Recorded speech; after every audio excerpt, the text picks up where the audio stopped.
난리 났네요. 알파고랑 람다랑 싸우면 누가 이기냐고요? 저도 잘 모르겠어요. 모르겠는데 확실히 제가 요거는 확실한 것 같아요. 람다가 말싸움으로 어디 가서 질 것 같지는 않습니다. AI 간에 그런 것도 생기겠네요. 알파고는 불계승이라고 해서 그때 이세돌 프로가 이겼었잖아요. 딱 한 판 이기기는 했습니다만 그냥 바둑을 잘 둔다 외에 별 느낌이 없었는데 람다는 좀 느낌 달라요.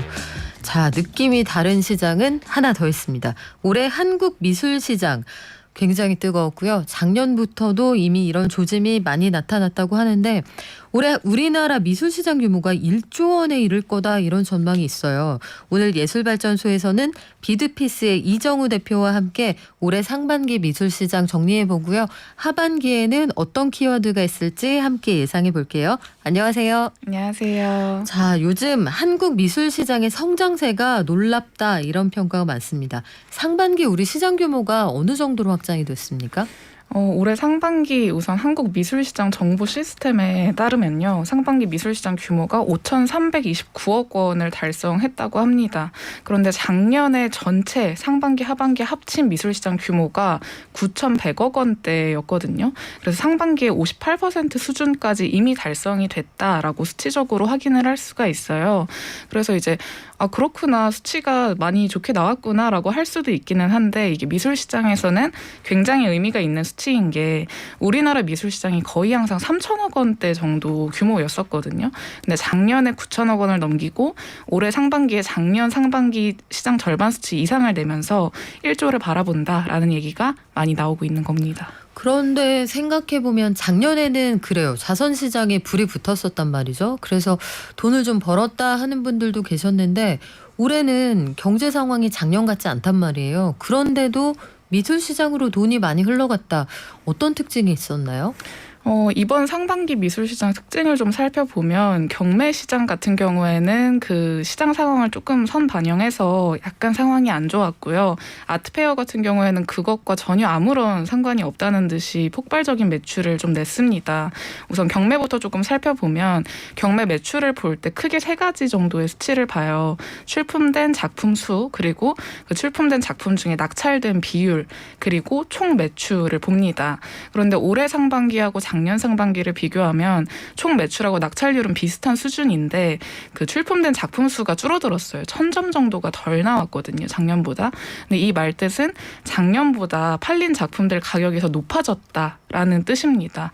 그래서 수치상으로 보면은 이렇기 때문에 사람들이 이제 미술시장에 좀 비싼 작품 사는 사람들이 있구나, 돈을 좀 많이 넣는구나라고 볼 수도 있긴 하겠지만 사실은 정성적인 지표를 보면 경매 시장 자체의 상황은 좀 별로 좋지 않은 편이다라고 할 수가 있어요.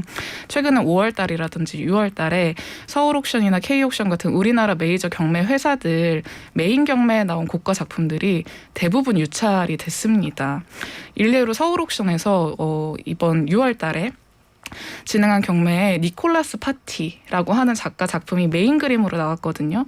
아마 이름을 처음 들어보시는 경우가 많을 것 같은데 해외에서는 굉장히 촉망받는 젊은 작가예요. 그래서 이번에 추정가 40억으로 시작이 됐는데 유찰이 됐습니다. 그래서 경매 시장에서만큼은 좀 전 세계 미술시장 트렌드라고 불리는 신진작가 작가 작업이나 트렌디한 작업보다는 좀 똘똘한 한 점에 집중하는 분위기라고 할 수 있을 것 같아요. 똘똘한 한 점이라. 이거 미술시장에서 이런 단어를 듣게 될 줄 몰랐는데 주로 부동산 시장에서 썼던 말이거든요. 네. 미술시장에도 똘똘한 한 점, 이게 키워드가 됐다. 대표적으로 어떤 작품들이 있었습니까?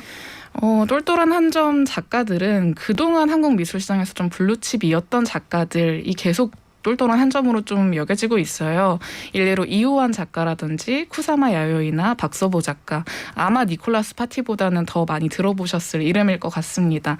이 작가들의 낙찰 총액 순위, 그러니까 기간별로 작가가 팔았던 작품의 총액을 순위로 매긴 것, 그리고 기간별로 낙찰된 개별 작품 순위로 봐도 둘 다 모두 이 작가들이 상위권에 있어요. 그러니까 이호환, 야요이, 박서보 작가가 많이 팔리고 비싸게 팔렸다라는 뜻이거든요. 상위거든요. 특히나 이호환 작가 같은 경우에는 우리나라 미술 시장에서 낙찰 총액 1위인 작가인데 3년째 그 자리를 내주지를 않고 있습니다. 올해만 상반기에만 200억 원어치 작품을 판매했다라고 하고요. 또 상반기에 이제 최고가에 낙찰된 작품 순위에도 이호환 작가가 7점, 쿠사마에요의 5점, 김환기 작가 3점 하면서 시장 점유율을 높게 가져가고 있는 모습을 좀 볼 수가 있었어요. 그런데 이제 눈에 띄는 것은 작가별 낙찰 총액 순위 상위 20위까지가 우리나라에서는 대다수 아시아 작가거든요. 네. 그런데 10위에 스탠리 휘트니라는 흑인 작가가 들어와 있습니다. 그리고 20위에 88년생 젊은 작가인 김선우 작가가 또 이름이 있어요. 그래서 세계 미술시장 흐름을 이전에 경제발전소에서 얘기를 했었는데 네. 흑인 작가, 젊은 작가, 신진 작가가 뜬다 이런 이야기를 했었었는데 이제 우리나라도 조금씩 이런 모습을 보이고는 있다. 하지만 여전히 오랜 블루칩 작가들이 시장을 좀 선도하고 있다라고 볼 수 있습니다. 갑자기 그런 게 궁금해지네요. 어떤 작가의 명성 그리고 그 작가가 가지고 있는 작품의 가격 이런 것들은 어떤 메커니즘에 의해서 형성이 되는 거예요?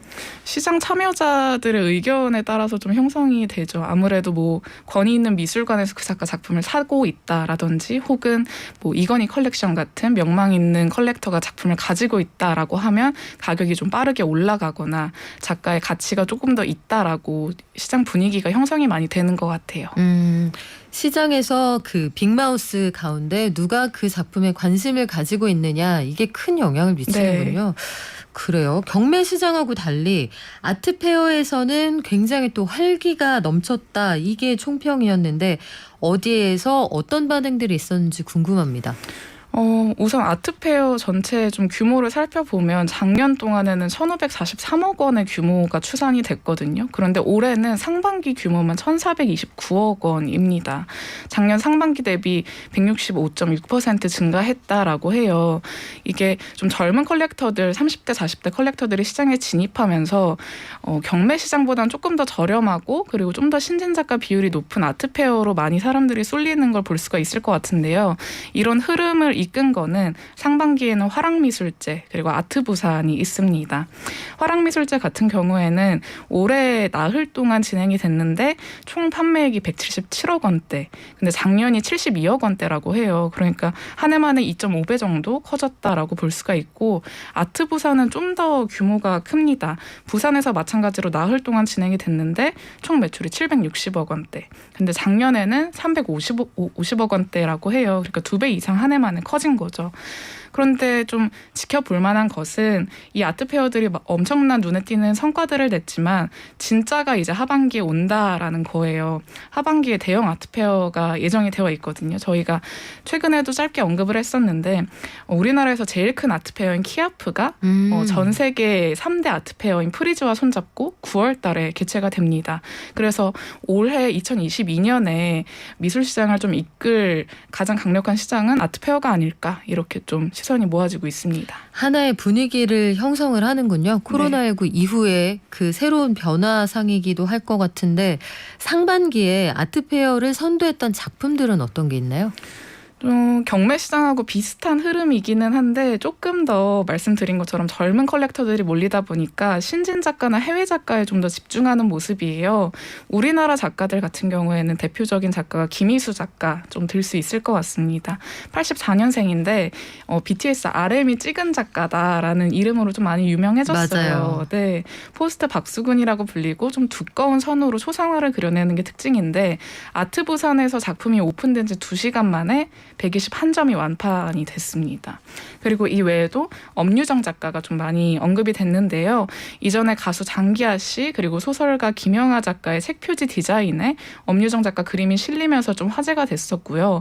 이 외에도 김동지 작가, 수묵화 느낌으로 고양이를 그리는 작가인데 이 작가들이 사실 이름보다 작품이 더 유명한 작가들이에요. 근데 이 작가들이 VIP 관람 첫날에 보통 아트페어 첫날은 VIP에게만 오픈을 하는데 이날 오전에 대부분 빠르게 판매되는 모습이었다라고 합니다. 이외에도 이제 해외 갤러리가 점점 한국에 진입을 하고 있는데 이 해외 갤러리들이 국내 아트페어에 참여하면서 해외 작가들 작품도 많이 내놓는 모습이에요. 이 작가들 작품도 빠르게 팔려 나갔었다라고 합니다.